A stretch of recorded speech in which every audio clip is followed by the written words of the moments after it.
के एक बहुत सुंदर निर्णय पर पहुंचना। अनेकांत जैन दर्शन का इस विश्व में, संपूर्ण विश्व में, उस सारे दर्शनों में असाधारण विषय है। अनेकांत की जैन दर्शन के अतिरिक्त भगवान सर्वज्ञ के अतिरिक्त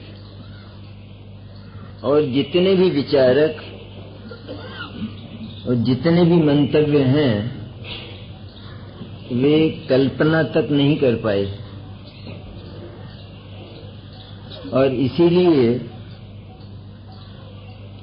अनेकांत को बदनामी भी बहुत सहन करनी पड़ी, बदनाम भी बहुत किया। लेकिन जिसका चरित्र उज्जवल होता है उसे चाहे कितना ही बदनाम किया जाए, वो बदनामी उसके चरित्र को छूती नहीं। इसलिए अनेकांत आज तक स्खलित नहीं हुआ। सुमेरु की तरह जो अपने धरातल पर खड़ा है अपने स्वरूप को लेकर, उसे चाहे कितनी ही चुनौतियां दी जाएं, लेकिन वो हिल नहीं सकेगा। और इसीलिए जिन्होंने अनेकांत पर प्रहार किए उनका उदय हुआ, वे अस्त भी हो गए, लेकिन अनेकांत अनादि अनंत जिंदा रहने वाला है। क्योंकि अनेकांत में किंचित मात्र भी कोई कल्पना नहीं है। वह वस्तु व्यवस्था के, अनादि निधन वस्तु स्थिति के ठोस धरातल पर खड़ा है। इसलिए कभी भी किसी भी क्षेत्र और काल में वह विचलित होने वाला नहीं है।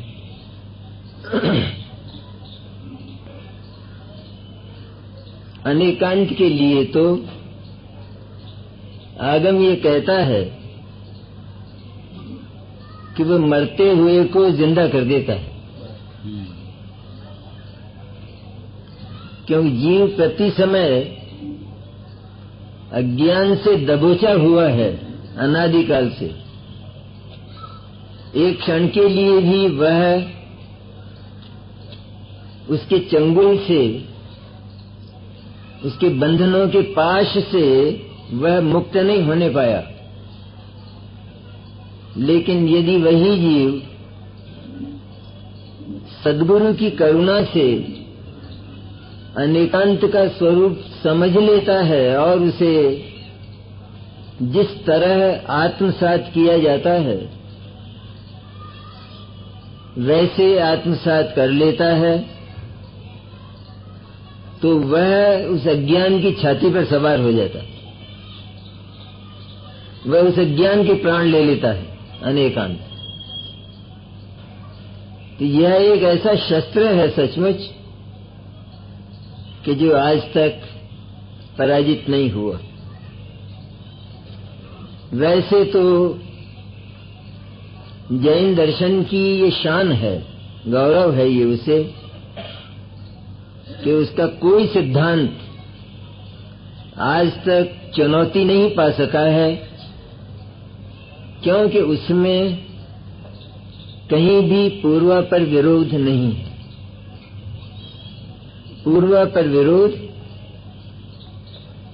मैंने किसी वस्तु के संबंध में, किसी सिद्धांत के संबंध में आज हम क्या बोले और कल उसी सिद्धांत के संबंध में हम उससे विपरीत बोले, इसको पूर्वापर विरोध कहते।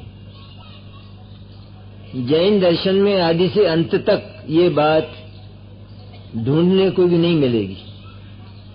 और पूर्वापर विरोध सदा ही पराजित है, वो सदा ही हारा हुआ है, क्योंकि उसका विश्वास ही कोई नहीं कर पाता है कि तुमने कल तो ये कहा था, आज तुम ये कह रहे हो। ये बात कोर्ट भी स्वीकार नहीं करती। जहाँ पूर्वापर विरोध आता है, झूठा वकील भी इतना सतर्क रहता है कि पूर्वापर विरोध ना आ जाए, वरना मैं हार जाऊंगा। तो ये तो सत्य के धरातल पर खड़ा हुआ दर्शन है, अनेकांत दर्शन, कि जिसकी चर्चा हम कर रहे हैं। और हमें यह बात सुनकर बहुत प्रसन्न होना चाहिए। एक तो यह कि ऐसा अनेकांत जैसा ठोस सिद्धांत कि जो भव से पार कर देता है, भव के भय को धराशायी कर देता है, वो हमको मिला है और किसी के पास वो नहीं। तो गौरव नहीं आएगा? आज तक आया कि हम अनेकांती हैं तो गौरव आया, क्योंकि अनेकांत का स्वरूप सही समझा ही नहीं गया और उसको अन्य एकांतों के साथ, पूर्वापर विरोधों के साथ मिला दिया गया। अथवा जहाँ जिसके लिए, जिस आत्मा के कल्याण के लिए, मुक्ति के लिए उसका उपयोग होना चाहिए था, उसके लिए किंचित मात्र भी अनेकांत का उपयोग नहीं किया गया। और तो कर ही नहीं पाते, लेकिन हम लोगों ने नहीं किया, ये हमारे लिए काफी लज्जा की बात है। अब हमने इस महत्वपूर्ण शिविर में, जिसमें छठे हुए लोग आए हैं सुनने के लिए, तो इसका स्वरूप अच्छी तरह हमारे मस्तिष्क में समा जाए, ऐसा प्रयत्न करना चाहिए। इसके लिए सुनने में हमारे उपयोग की एकाग्रता वो बहुत आवश्यक है। ये मैं आपको कई बार कह चुका हूँ, क्योंकि डॉक्टर के पास जाए और जिस समय वो कोई व्याधि के संबंध में और उसके उपचार के संबंध में महत्वपूर्ण बात कहे, उस समय बीमार को नींद आ जाए तो डॉक्टर उसे भगा देता है, तो तेरी बीमारी नहीं है, तू अभी जा, बाद को आना, या मौत को सिरहाने लेके सोना। इसी तरह इतनी महत्वपूर्ण बात कि जिसकी ये गारंटी है कि ये जो संसार है, इसको जिनवाणी भी भयंकर महासागर कहती है, जिसमें अनेक जीव और जंतु भरे हैं जो खा जाए किसी को, ऐसे भरे हैं। उसके लिए अनेकांत कहता है कि मैं उसको एक क्षण में खड्डा कर देता हूँ, उस महासागर कि जिसको एक बच्चा भी उल्लंघन कर सकता है। इतनी इस अनेकांत की गारंटी है। तो हम केवल इसे वर्णन मात्र की वस्तु न समझकर इसे जीवन में आत्मसात करने की और इसका प्रयोग करने की वस्तु यदि समझें, तो यह जैसे भोजन शरीर के लिए काम का होता है, बहुत काम का होता है, उस तरह अनेकांत भी हमारे जीवन के लिए तत्काल, तत्क्षण इतना उपयोगी होगा कि भव का भय कभी स्वप्न में भी दिखाई नहीं देगा।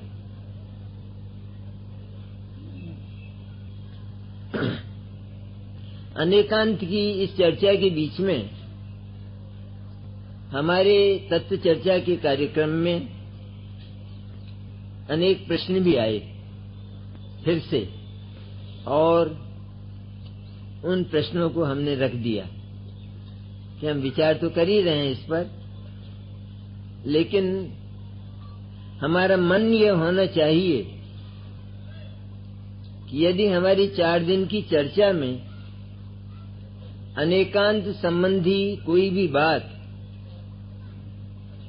रह गई हो हमारे मस्तिष्क से, तो हम उसे पूरी तरह समझकर और अपनी बुद्धि में परिव्याप्त कर लें, क्योंकि यहाँ से घर जाने के बाद क्या होने वाला है, हम इस अनेकांत को पढ़ भी पाएंगे या नहीं पढ़ पाएंगे, इसकी कौन गारंटी दे।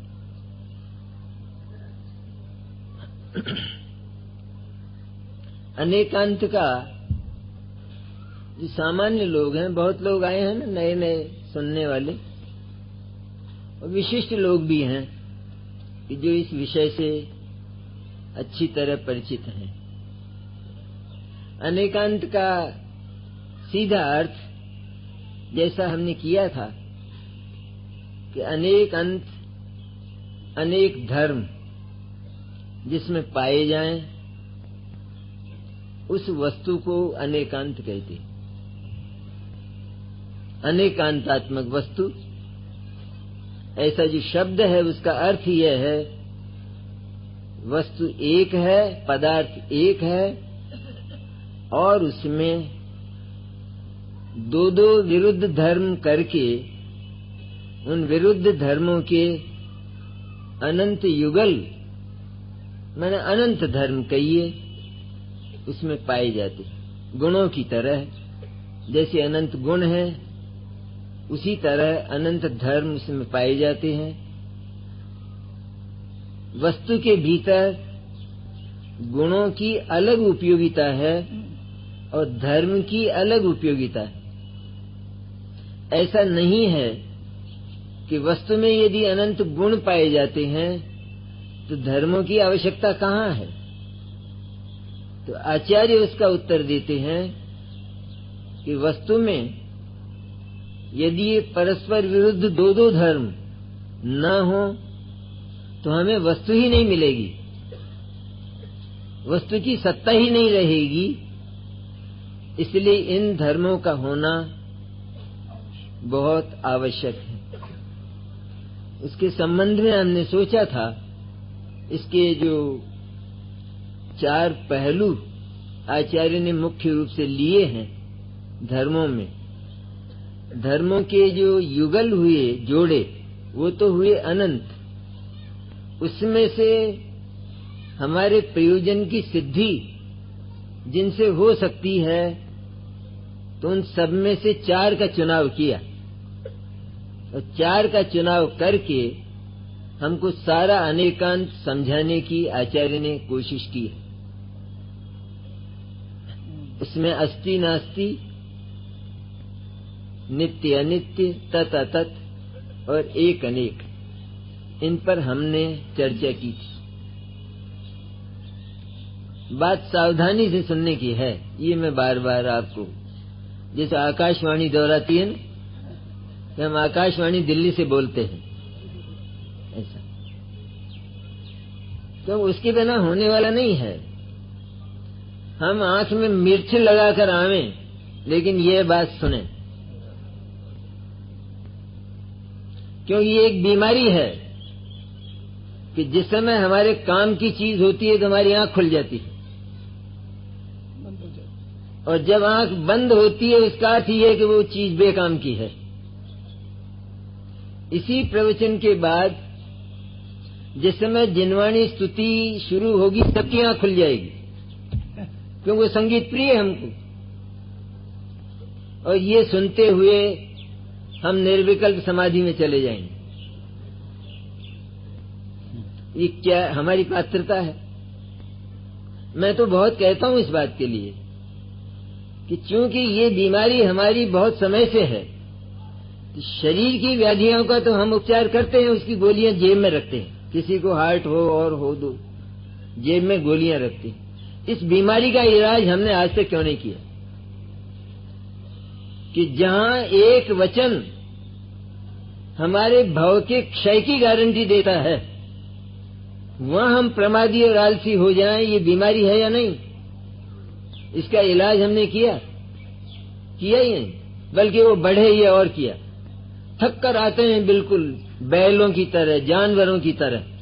सारी थकावट वो प्रवचन में आकर निकलती।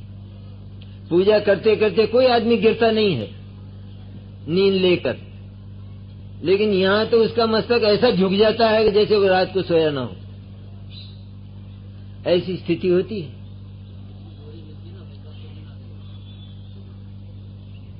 मग्न कर देती है। मैं भी आप ही में शामिल हूं, मैं अलग नहीं हूं ऐसे। लेकिन हम सब मिलकर ये एक समस्या है, तो उस पर विचार नहीं करें कि जिसमें हमारा बहुत बड़ा नुकसान हो रहा है, तो हमें विचार करना चाहिए ना। और यह बात क्योंकि प्रायः सभाओं में देखी जाती है। जिस समय कोई महत्वपूर्ण और जैन दर्शन का सूक्ष्म विषय चलता है, तो लोग अलसा जाते।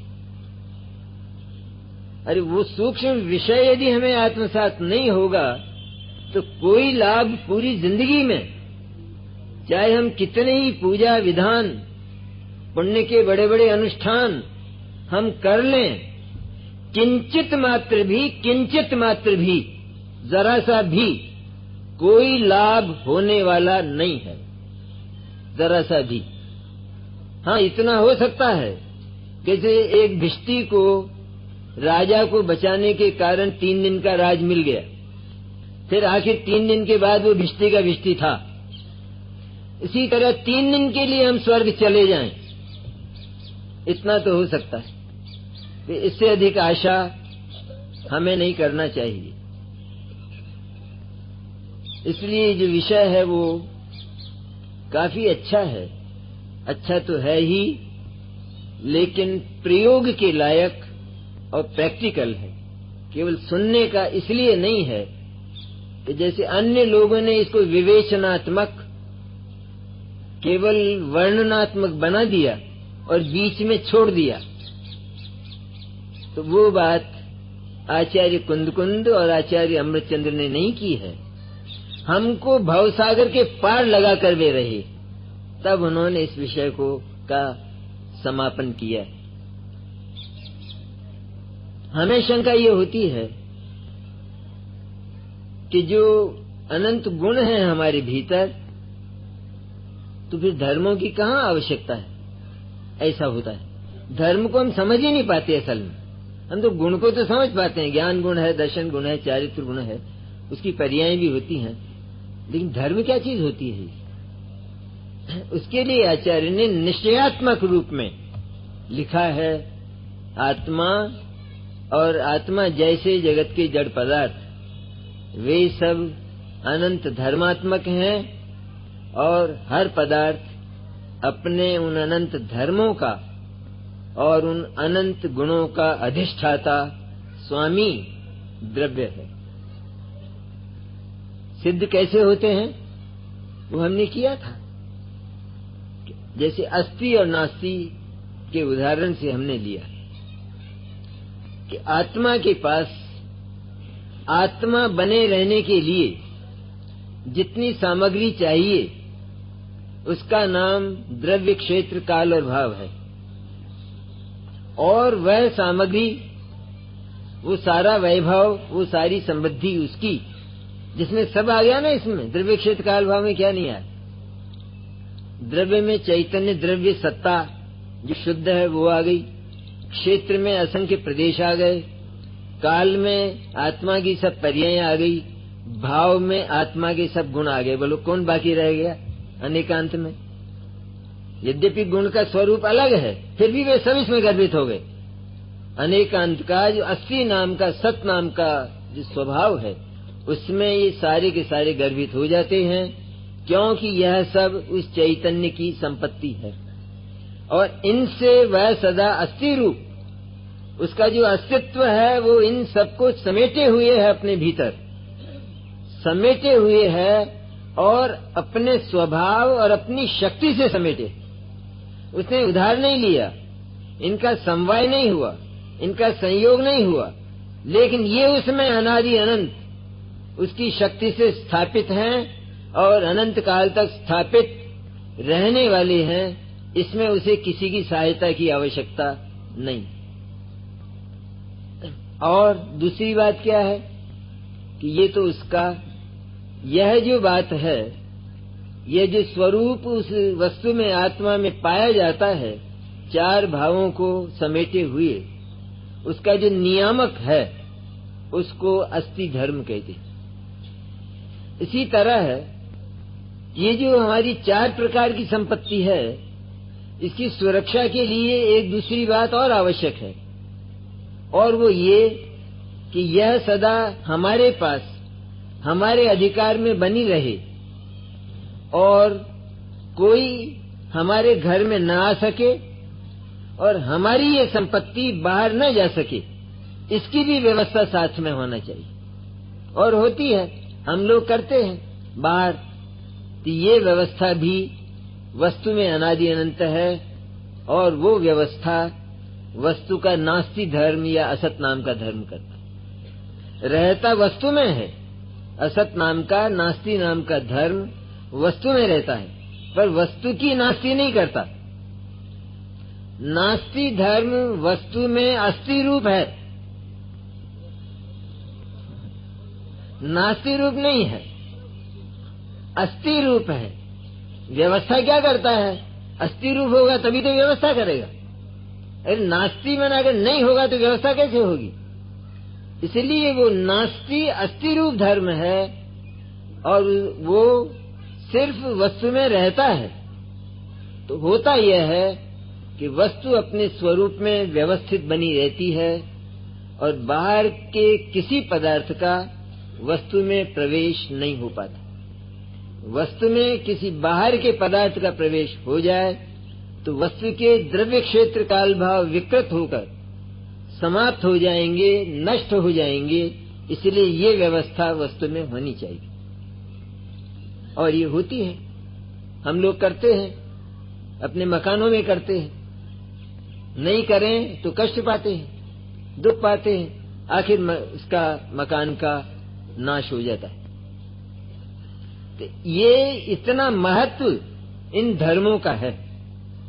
हम शंका ये करते हैं कि एक बात तो यह है कि ये जितने भी धर्म हैं वस्तु में, अस्ति नास्ति, नित्य अनित्य, एक अनेक, तत् अतत्, ये जितने भी धर्म हैं, इन सब रूप वो स्वयं वस्तु ही है।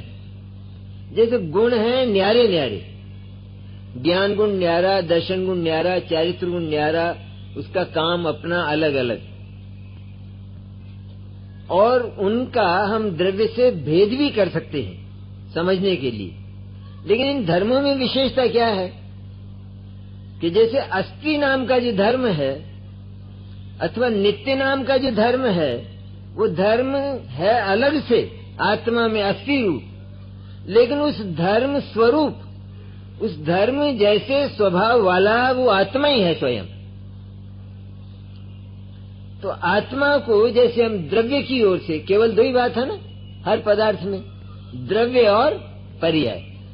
गुण हम जिस समय पर्याय की बात आती है तो पर्याय की ओर गुणों को ले लेते हैं, और जिस समय द्रव्य की बात आती है तो गुणों को द्रव्य के साथ रख देते हैं। इसलिए द्रव्य और पर्याय, ये दो बातें ये प्रत्येक वस्तु में है, और उसी से वस्तु बनी हुई है। तो जो अस्थि धर्म है अथवा नित्य धर्म है, तो इसका संबंध हुआ उस द्रव्य से। माने वो द्रव्य स्वयं ही नित्य है। पदार्थ के द्रव्य नाम के अंश को, द्रव्य नाम के हिस्से को, जो वो हिस्सा कि जो सदा अनादि काल से वही का वही है, बदलता नहीं है, तो वो जो द्रव्य है तो उसकी नित्यता अनादि अनंत स्वयं है या नहीं है? है। तो फिर धर्म की कहाँ आवश्यकता है? धर्म की कहाँ जरूरत है? जब पदार्थ स्वयं नित्य है तो फिर नित्य नाम के धर्म की कहाँ जरूरत है कि उसकी आवश्यकता है? अन्यथा वो पदार्थ तो द्रव्य पर्याय रूप एक है, अब उस एक पदार्थ में वो नित्य भी है, अनित्य भी है, तत्वी है, अतत्वी है, एक भी है, अनेक भी है। इस प्रकार की ये जो एक विचित्रता है, ये विचित्रता हम कैसे ढूंढ पाएंगे जब तक ये धर्म अलग से उस वस्तु में न होंगे। जैसे देखिए हमारे लोक में ऐसा होता है, एक विवाहित कन्या है तो वह किसी पिता की बेटी है, किसी की पत्नी है और किसी की मां है। अब ये सारी बातें उसमें है या नहीं? उस एक कन्या में ये सारी बातें हैं या नहीं? तो वो बेटी भी है, वो पत्नी भी है और वो मां भी है। क्योंकि वो तो स्वयं द्रव्य रूप से ही ऐसी है, फिर अन्य धर्मों की कहाँ आवश्यकता है? कि यदि अन्य धर्म नहीं है तो उसका अस्तित्व ही हमको नहीं मिलेगा। उदाहरण के लिए वो बेटी है, तो बेटी है वो स्वभाव से ही स्वयं, तो पिता की जरूरत तो नहीं है ना। उसको बेटी बने रहने के लिए पिता की आवश्यकता है या नहीं? ये पिता नाम का धर्म चाहिए या नहीं? मैंने वो बेटी पिता की ओर से है ना।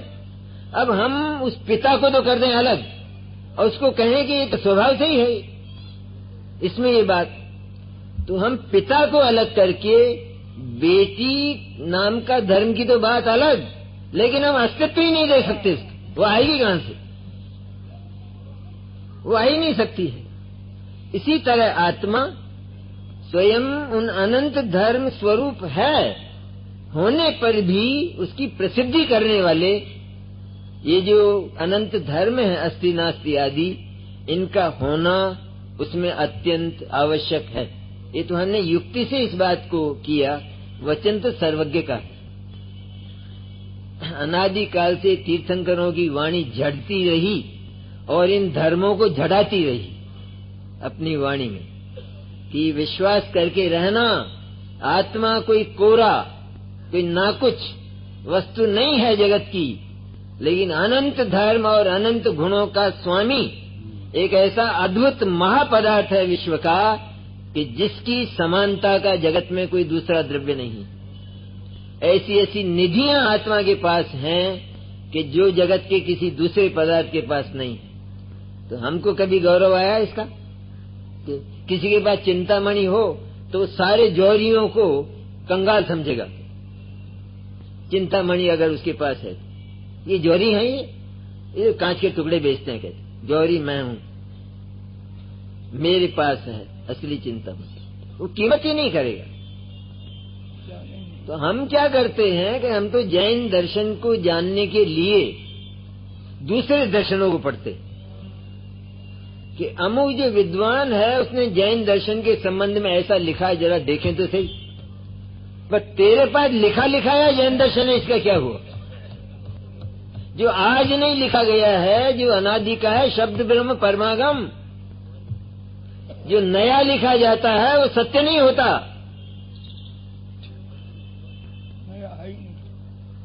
जो कुछ नया लिखा जाएगा वो सत्य होगा ही नहीं, जो अनादि होगा वही सत्य होगा। तो युक्ति से है सारी बात। तो क्योंकि जैन दर्शन तो ये कहता है कि मैं जो कहता हूं वो बात सत्य है, ये बात मैं कोई आग्रह पूर्वक नहीं कहता, लेकिन क्योंकि सत्य वह होता है कि जिसका आधार वस्तु हुआ करती है। ये लोकमान्य सत्य है, लोकमान्य। ये तुम्हारी बात सच्ची कैसे है? कि मेरी बात सच्ची इसलिए है कि मैं जो कह रहा हूं उसको तुम घर जाकर तलाश कर लो, वो बात वैसी मिलती है या नहीं। तो हमने वस्तु के आधार से बोला ना, तो वस्तु थी और उस वस्तु को ज्यों का त्यों हमने बताया अपनी वाणी में और अपने ज्ञान में। तो हमारा ज्ञान और हमारी वाणी ये सत्य कही गई। तो जैन दर्शन ने ये कहा कि मैं जो बात कहता हूं उसको ज्यों का त्यों स्वीकार कर लिया जाए, ऐसा मैं कभी बोला ही नहीं, ऐसा मैं कभी कहता ही नहीं। हमारा कहना यह है कि हम जो कहते हैं वह बात तुम पहले पदार्थ से पूछो, वस्तु से पूछो कि वस्तु में वो बात पाई जाती है या नहीं। वस्तु में यदि वो बात पाई जाती है तो फिर हमारी बात सच्ची। और जितने भी जगत के कोई भी लोग हों, हमारे भाई हैं, भले भिन्न विचार वाले हों, वस्तु के संबंध में कोई बात कहते हैं और वो बात यदि वस्तु में पाई नहीं जाती, वस्तु इनकार करती है, तो फिर वो बात सत्य नहीं है। इसमें क्या, इसमें द्वेष कहाँ है? बिल्कुल द्वेष। सत्य को सत्य कहना, झूठ को झूठ कहना, ये तो ज्ञान है, ये द्वेष नहीं है। ये तो ज्ञान ने पहचान कर उस बात का उद्घाटन किया है। द्वेष तो तब होता है कि जब वो झूठ बोलता हो और वो झूठ बोलने वाला हमको भीतर से बुरा लगता हो और बार बार हमारा मन ये आग्रह करता हो, ये झूठ क्यों बोलता है, ये झूठ क्यों बोलता है, ये मेरी बदनामी क्यों करता है। ऐसा जो द्वेष उसके प्रति प्रवर्तित हो वो बुरा है, लेकिन उसकी बात सत्य नहीं है। सत्य यहाँ है। यह बात तो हम लोक में भी तलाश करते।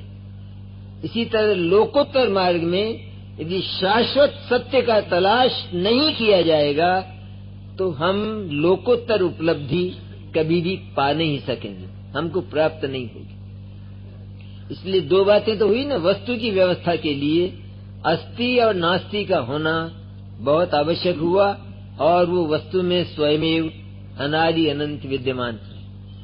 प्रसन्न हो जाना चाहिए ना एकदम कि मेरा घर कितना सुरक्षित है,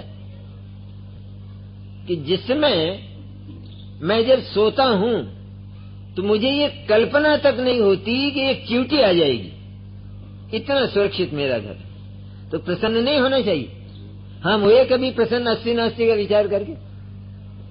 ये प्रसन्नता भीतर से आई, भीतर से कभी। यहाँ बाहर से तो हंस लिए होंगे, पर जैसे कल वो जो बंगाली मिठाई खाई उतनी प्रसन्नता भी हुई कि नहीं हुई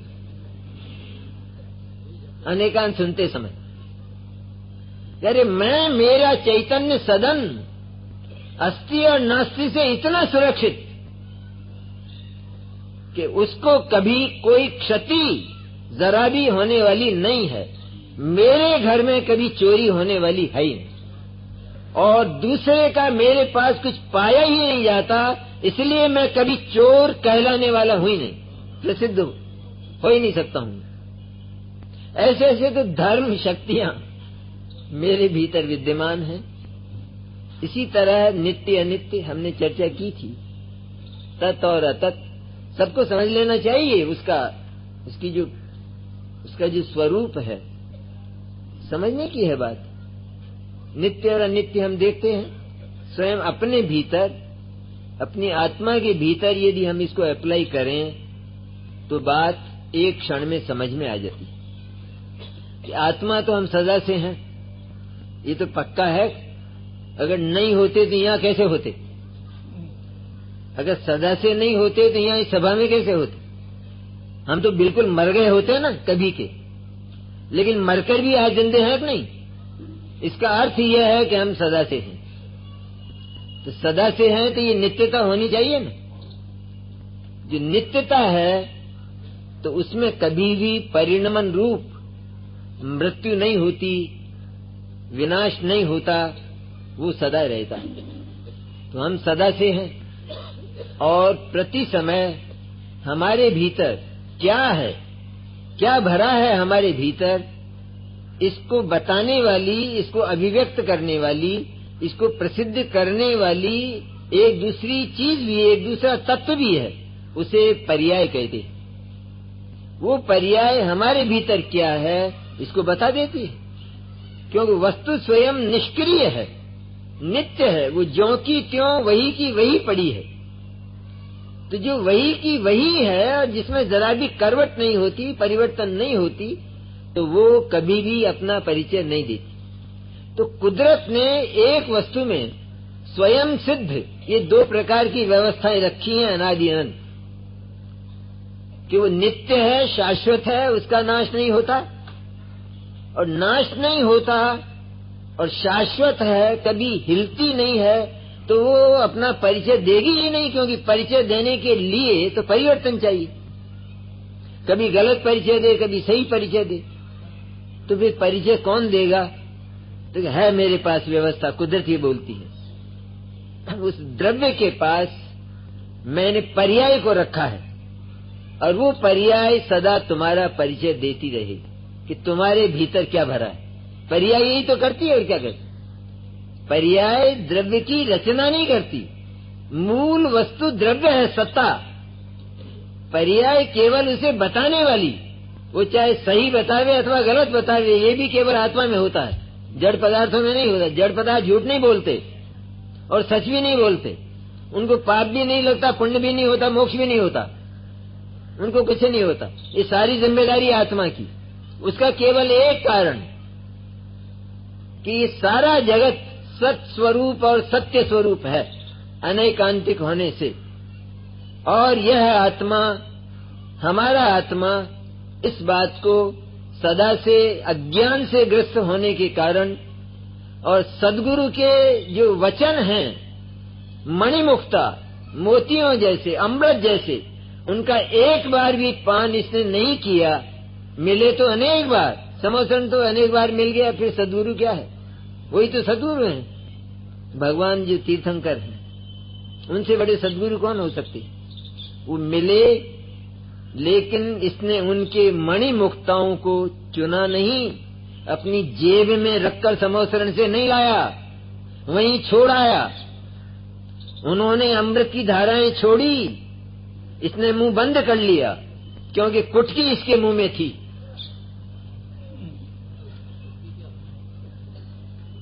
चिरायता, कुटकी, वो अज्ञान का चिरायता और कुटकी थी इसके भीतर, तो मिठास आता कैसे? ये तो उसी को चूसता रहा सदा से। ये सारा योग मिलने पर भी खोया गया है। लेकिन सचमुच इन शिविरों के माध्यम से भी रातें बीत जाती हैं और प्रातःकाल हो जाता। तो हमें ये बातें, ऐसी अद्भुत और अनमोल बातें कि जिनका मूल्य नहीं है जगत में।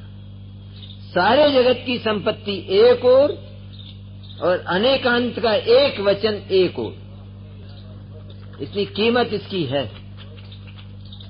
इसलिए सुनना चाहिए ना।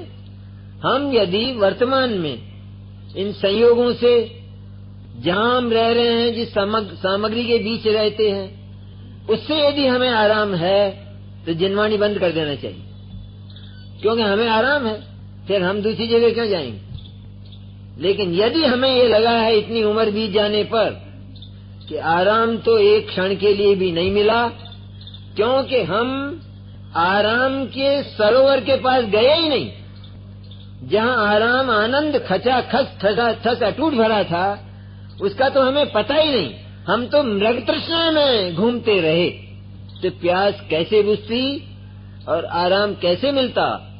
इसलिए यदि हम अपने को दुखी अनुभव करते, एक बार तो दुखी अनुभव करे, बात तो पर्याय की ओर से है, लेकिन सुखी वो द्रव्य ही कर देगा उसको। पर कम से कम इतना तो लगे कि मैं सचमुच बहुत दुखी हूँ, एक क्षण भी मेरा सुख में नहीं बीता। धन धान्य, स्त्री पुत्र परिवार, मणि कांचन, सारे 96,000 रानियां और घोड़े और हाथी और जो कुछ, इंद्र और अमिंद्रों की संपत्ति, सब कुछ रही, लेकिन ये काक बीट से ज्यादा इसकी कीमत नहीं थी। काक की बीट और ये बिल्कुल समान थी, इनका कोई मूल्य ज्ञानियों और सम्यक दृष्टियों की दृष्टि में नहीं हुआ करता, क्योंकि वे इससे अधिक विलक्षण, इससे अधिक मूल्यवान और स्थायी चीज को देख चुके होते हैं, इसलिए इनका मूल्य उनकी दृष्टि में नहीं हुआ। ऐसा ज्ञान अनेकांत के आधार से हमारे भीतर पैदा हो, इसके धर्मों को समझकर निश्चित रूप में यह बात स्वीकार करके कि ये धर्म आत्मा में सत रूप में, सत्ता रूप में, आत्मा के प्रदेश प्रदेश में एक एक धर्म विद्यमान है, और उन धर्मों वाला, उन गुणों वाला मैं अकेला हूँ। समृद्धिशाली इस विश्व का सर्वोपरि सम्राट मैं हूँ, इस बात को समझे तो अनेकांत हमको आत्मसात हो जाता है। अनेकांत और स्यादवाद के संबंध में और भी बहुत बातें हैं। अनेकांत स्वरूप तो ये सारा विश्व ही है, विश्व का हर पदार्थ है, लेकिन स्यादवाद रूप नहीं है। स्यादवाद रूप केवल एक द्रव्य है और अनेकांत रूप क्षम द्रव्य है, क्योंकि जगत का हर पदार्थ अनंत धर्मात्मक है और अनंत गुणात्मक है, लेकिन आत्मा के अतिरिक्त जगत के जो 5 द्रव्य हैं उनके पास ज्ञान नहीं है, और ज्ञान स्वयं स्यादवाद रूप होता है, प्रमाण रूप होता है, सम्यक होता है, वो उनके पास नहीं है। तो कौन अधिक हुआ? हम अधिक हुए ना। मैंने हमारे पास जो संपत्ति है वो संपत्ति तो है, लेकिन यदि उस संपत्ति का पता ही न लगे तो भोग कौन करेगा और आनंद कैसे होगा? तो आत्मा के पास दोनों चीज,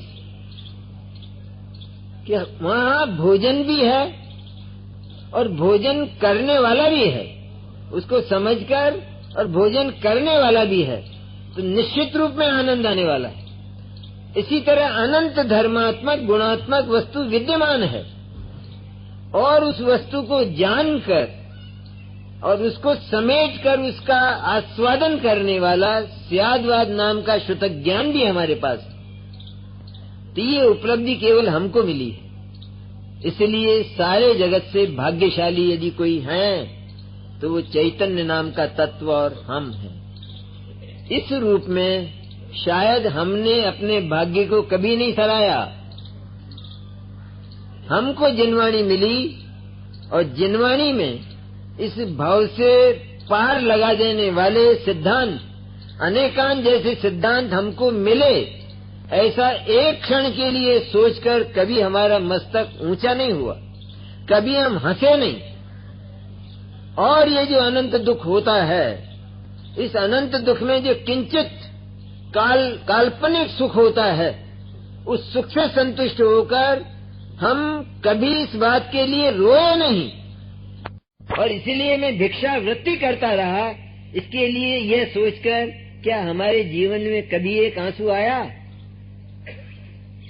किसी पदार्थ का विरह हुआ होगा तो हम रोए होंगे, कोई पदार्थ मिला होगा तो हम हंसे होंगे, लेकिन चैतन्य के विरह में एक आंसू हमारे नहीं आया तो हम अपने आप को पात्र कह सकते हैं?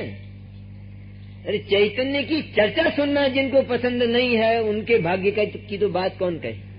स्वयं चैतन्य होकर, स्वयं चैतन्य है, स्वयं आत्मा है, और स्वयं आत्मा है इतना तो है ही, लेकिन उस आत्मा का गुणगान करने वाले अनंत तीर्थंकर हुए। उन अनंत तीर्थंकरों ने हमारा गुणगान किया। किसका किया गुणगान? अनंत तीर्थंकर। यशोगान से तो जीव कितना प्रसिद्ध होता है कि घर में 2 कमरे हों, एक कमरे में हम हों और दूसरे कमरे में 2 लोग हमारी प्रशंसा कर रहे हों, सब काम छोड़कर कान उधर लग जाते। यशोगान से थका कोई आता? अनंत तीर्थंकरों ने अपनी दिव्य ध्वनियों में अनादि काल से अनंत काल तक वे केवल हमारे गीत गाते रहेंगे, तीर्थंकर परमात्मा। लेकिन हमारे उन गुणों का और हमारे उस आनंद का पार उनकी वाणी में नहीं आएगा। उनकी वाणी उसको पूरी तरह कह नहीं सकेगी। इतने अथाह और इतने अगाध हम हैं, हमारा चैतन्य है। ये यशोगान सुनकर हम हंसते नहीं, हमें प्रसन्नता नहीं होती। प्रसन्नता का विषय है जिनवाणी हमेशा ही पसीना लाकर नहीं, आराम से सुनना चाहिए, सुख से सुनना चाहिए। जिनवाणी सुनते समय जीव को यदि सुख नहीं लगता है, और सुख इस तरह है तो वक्ता की वाणी से नहीं, संगीतों से नहीं, लेकिन उस वस्तु के स्वरूप को समझकर यह निर्णय करना कि ऐसी कोई अचिंत्य वस्तु वो मैं हूं। मिथ्या दर्शन क्या करता है? वो भी नहीं करता है कि जिस किसी वस्तु में ममत्व करता है तो कहता है ये मैं हूं, और उसमें जितने भी गुण धर्म होते हैं, चाहे वो पुद्गल ही हो, उस सारे पुद्गल को अपना बनाकर मानता है। ये मेरे हैं सब, ये नोट सब मेरे हैं, ऐसा मानता है और प्रसन्न होता है।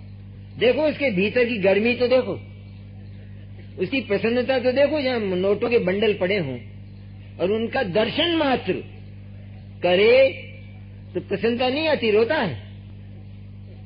और सर्दी में भी गर्मी छाई रहती है, इतनी गर्मी उसकी रहती है, इतनी ऊष्मा। पर इस चैतन्य की ऊष्मा से, इसके तेज से, इसकी तेजस्विता से, इसके निधानों से एक क्षण भी क्या हमें प्रसन्नता आई, उसका बोध हुआ? यह जिनवाणी सुनते समय तक नहीं होता तो फिर कब होगा घर में? किस समय होगा? यहाँ तो केवल सुनकर प्रसन्न होने की बात नहीं है, पर सचमुच उसको आत्मसात करके अतीन्द्रिय आनंद में पहुंच जाने की बात। वो इसी सभा में हो सकता है, आवश्यक नहीं। वो पूजा करते समय हो सकता है, वो दर्शन करते समय हो सकता है, वो 7वें नरक में हो सकता है, और वो टाटा की भट्टी में हो सकता है, क्योंकि उसके लिए दुर्लभता नहीं है। वहाँ काम केवल इतना करना है कि कोई टाटा की भट्टी में पड़ा हो तो उसे क्या करना है कि उसे केवल ये करना है कि मैं नहीं जल रहा हूँ, कोई और जल रहा है, हो गया काम।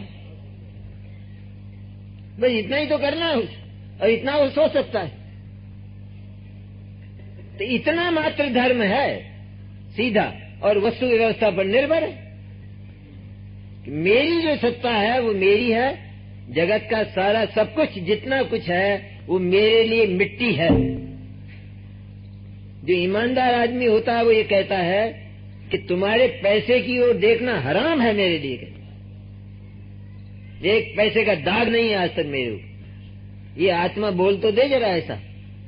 इसने 3 लोक और 3 काल का एक पदार्थ और एक भाव छोड़ा नहीं अपने ममत्व से, सबको अपने ममत्व में जकड़ा इसने बुरी तरह से। सब मेरे हैं, ये लोकाकाश अलोकाकाश सब मेरे हैं, सब माना है इसे। इससे ज्यादा बेईमान कौन हो सकता है?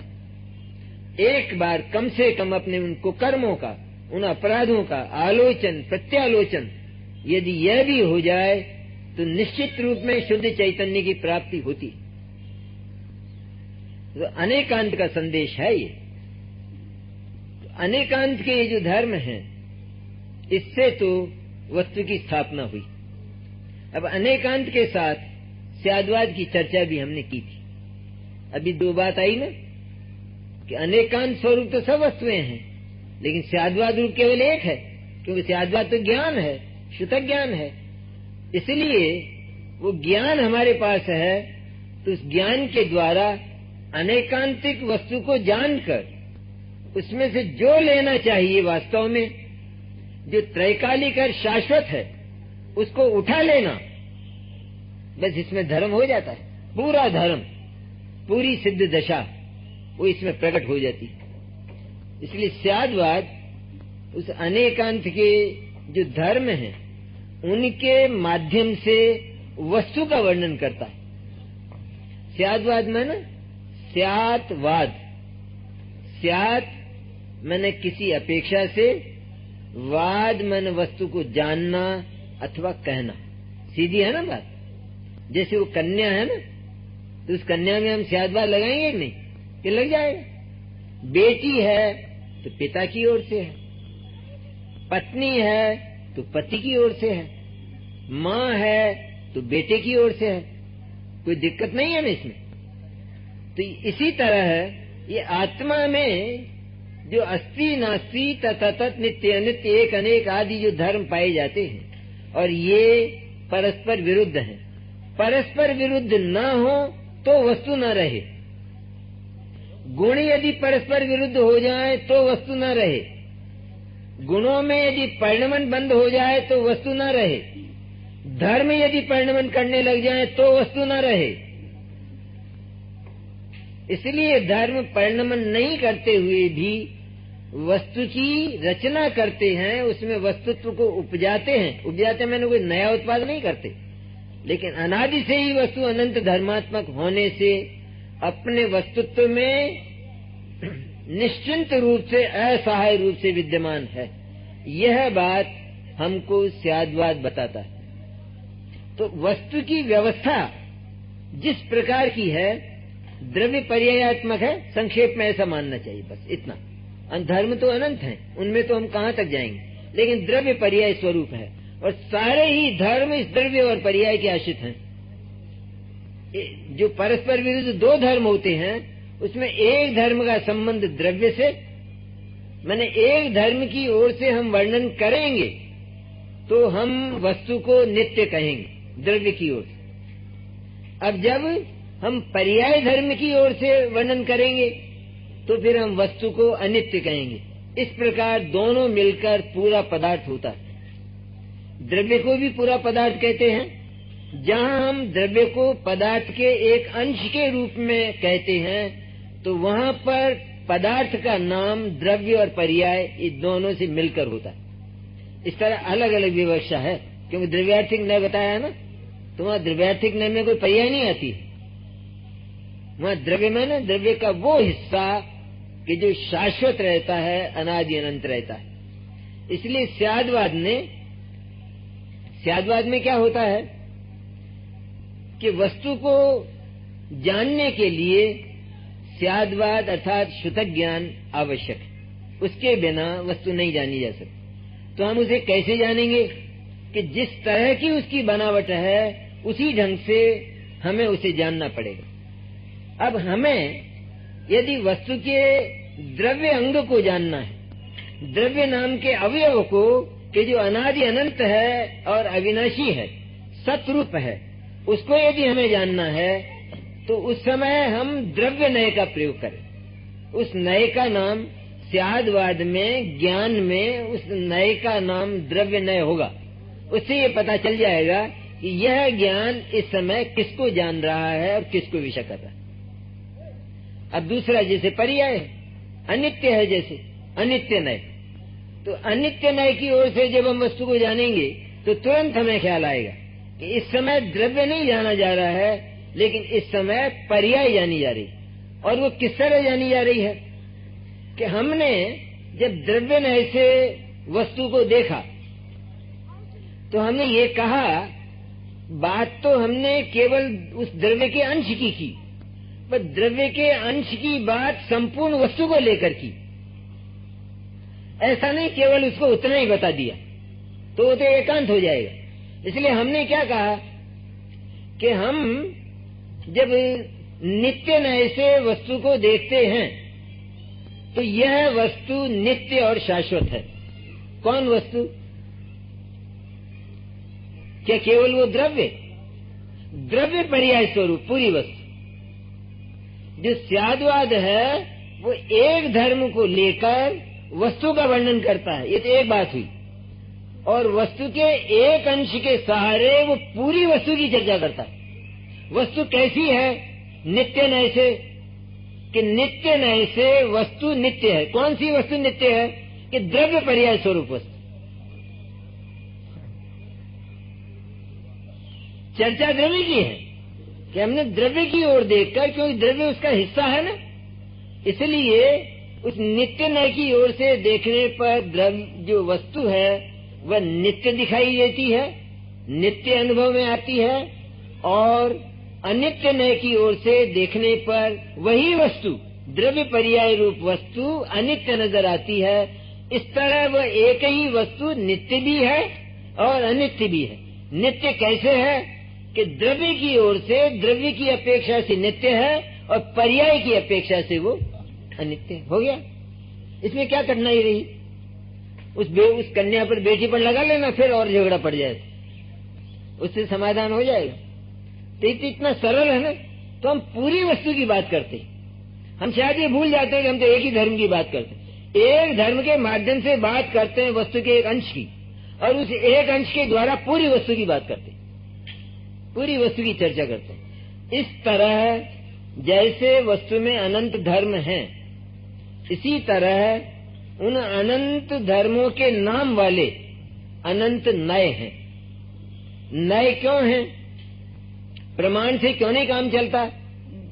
कि प्रमाण वो वस्तु में भेद नहीं करता, और भेद तो है द्रव्य और पर्याय का, लेकिन वह भेद नहीं करता हुआ उस पूरी वस्तु को स्वीकार करता है। कैसे स्वीकार करता है? कि वस्तु द्रव्य पर्याय स्वरूप है, अथवा जो वस्तु है वो नित्य भी है और अनित्य भी है। ये हुआ स्यादवाद प्रमाण श्रुत ज्ञान।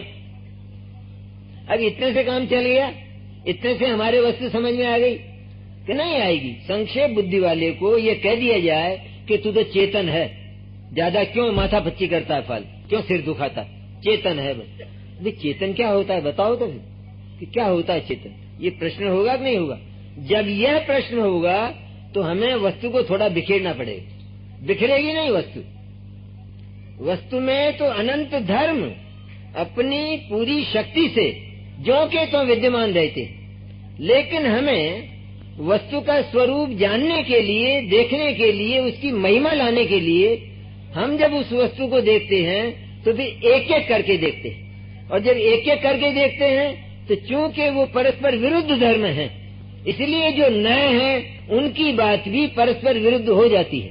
विरुद्ध हो जाती है लेकिन विरोध नहीं होता, बल्कि वस्तु की रचना हो जाती है, क्योंकि वस्तु नित्य रूप और अनित्य रूप दोनों रूप बनी रहती है। इसलिए जितने धर्म हैं तो उतने ही वस्तु में श्रुत ज्ञान के अंश रूप नए हैं। जो नए, जैसे अनंत धर्मों से वस्तु बनी है, उसी प्रकार अनंत नए जो उस ज्ञान के अंश हैं, उनसे वो श्रुत ज्ञान प्रमाण बना है। कठिन तो नहीं है ना बात? तो क्या वो टुकड़े हैं वो श्रुत ज्ञान के जो नए हैं वो?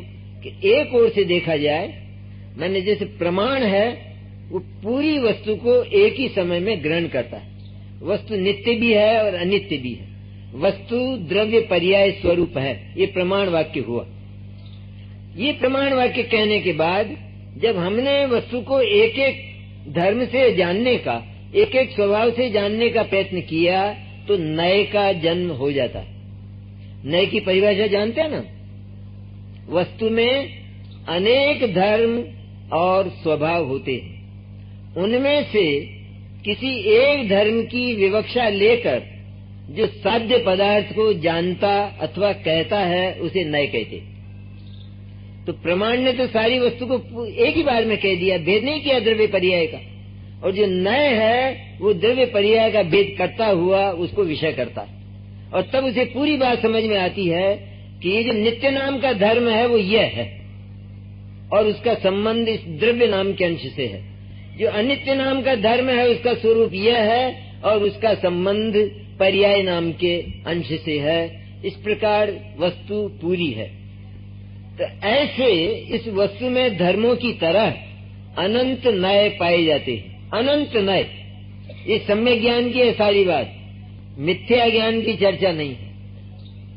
मिथ्या ज्ञान में नए नहीं होते, होते हैं तो मिथ्या होते हैं। जैसे दो बच्चों में लड़ाई हो, तो एक बच्चे ने दूसरे बच्चे को गाली दी, तब उस दूसरे बच्चे ने उस बच्चे को पीट दिया। अब दोनों में झगड़ा हुआ। अब दोनों झगड़ा करते हुए कहते हैं कि तूने मुझे क्यों पीटा? वो कहता तूने मुझे गाली क्यों दी? तो फिर वो कहता है कि तूने मुझे गाली क्यों दी, कि तूने मुझे क्यों पीटा? इसका न्याय कौन करे? मैंने इसमें तर्क तो है ना? ये तर्क नहीं है। तर्क तो है कि नहीं?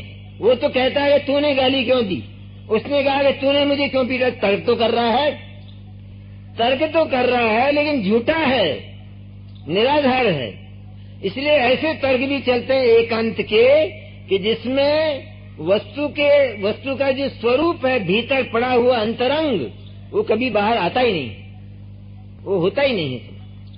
इसलिए जैन दर्शन तो वस्तु के धरातल पर, ठोस धरातल पर स्थापित होकर अनेकांत का वर्णन स्यादवाद की शैली में करता है, और इसलिए ये स्याद्वाद के जो वचन हैं वो विरोध रूप दिखते हुए भी सचमुच विरोध रूप नहीं होते, बल्कि वस्तु व्यवस्था की एक स्पष्ट प्रतिपादन करते।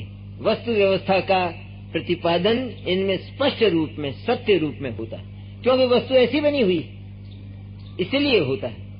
अब हमको ये प्रकरण सुनकर ये बात होना चाहिए कि वस्तु अस्ति नास्ति रूप हो या ना हो, दो परस्पर विरुद्ध धर्म रूप, नित्य और अनित्य रूप हो या ना हो, या झगड़ा पड़ जाएगा।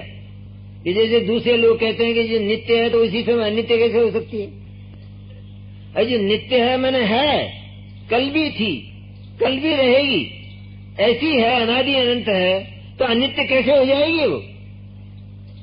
कि हो जाएगी अनित्य। ये पंखा देख लो चलता, वो एक पंखा है तो पंखे की पूरी बॉडी है, वो तो कल भी थी, आज भी है, और 50 वर्ष जब तक उसका जीवन है रहने वाली।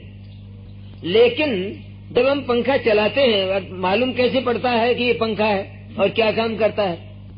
कि जब तक हम नहीं चलाते, उसकी क्रिया नहीं होती, तब तक पता नहीं चलता। तो जब हमने उसको चलाया तो एक नया प्रारंभ हुआ ना चक्कर का, उसका नाम पर्याय, उसका नाम क्रिया, उसका नाम परिणति। लेकिन पंखा नया नहीं, पंखा जो कल था वही आज है। लेकिन जो चक्कर है, वो चक्कर तो शुरू हुआ, बीच में हमने बंद भी कर दिया, फिर हमने चला दिया, फिर हमने बंद कर दिया। इस प्रकार क्रिया में परिवर्तन होता है, लेकिन द्रव्य में परिवर्तन नहीं होता ही नहीं। ये लोक की है तो सारी बातें। ऐसा का ऐसा ये हमारा आत्मा बना हुआ है, और उसमें अनंत धर्मों को विषय करने वाले अनंत नए, नए मैंने ज्ञान, नए और कुछ नहीं, कोई चिड़िया का नाम नहीं नए। नए मैंने श्रुत ज्ञान, और श्रुत ज्ञान से निकलने वाली धाराएं, उसका नाम नए। तो जैसे अनंत धर्म होते हैं, वैसे ही उन्हें विषय करने वाले, उनके द्वारा वस्तु को विषय करने वाले अनंत नए होते। इस तरह अनंत धर्म और अनंत नयों का अधिष्ठाता मैं एक अकेला चैतन्य हूँ, ऐसा निश्चय करना चाहिए। घड़ी आज भी नहीं, बहुत आगे अब कल है प्रोग्राम तो